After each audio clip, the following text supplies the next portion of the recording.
let's go to the questions that you talk about in the class and the book. Yeah. So in your course, you're helping students figure out some, again, these are all such heavy questions, right?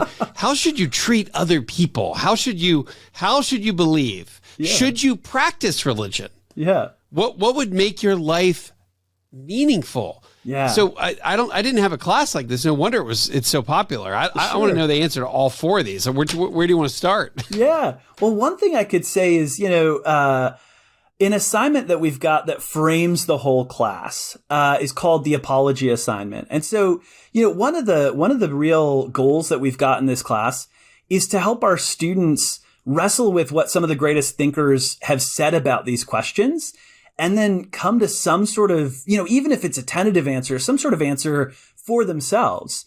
Because it's really important. I mean, we're committed to this idea that it's really important to attempt to answer these questions. It's going to make a huge difference for your life.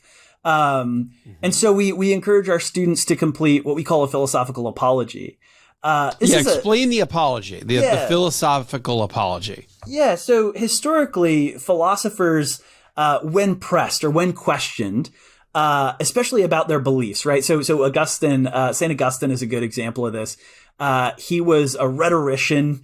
He was kind of this professor. He was in high society. He was this elite academic, and, he was really aspiring to sort of a position of political power. He suddenly converts to Christianity, which at the time was, this barbaric religion that was like, low culture, just terrible poetry. Like, everybody thought, what are you doing? And so what does he do? He writes a book called The Confessions, where he lays out philosophically what his beliefs are, and he argues for those, but he also tells the story of his life to make sense of that, right? And philosophers have done this, not just in the Christian tradition. David Hume and Nietzsche famously write, the sort of philosophical story of their life to make themselves intelligible to the world, to say, you think I'm crazy. I'm committed to these, pretty out there views. Let me explain that to you. Let me tell you how I came to these views and why.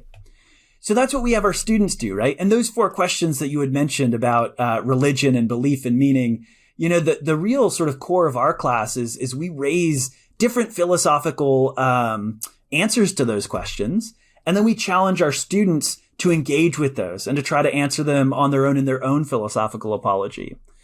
So that's a project that I think is really useful and helpful for all of us. Like you mentioned, not everybody takes a class like this in college.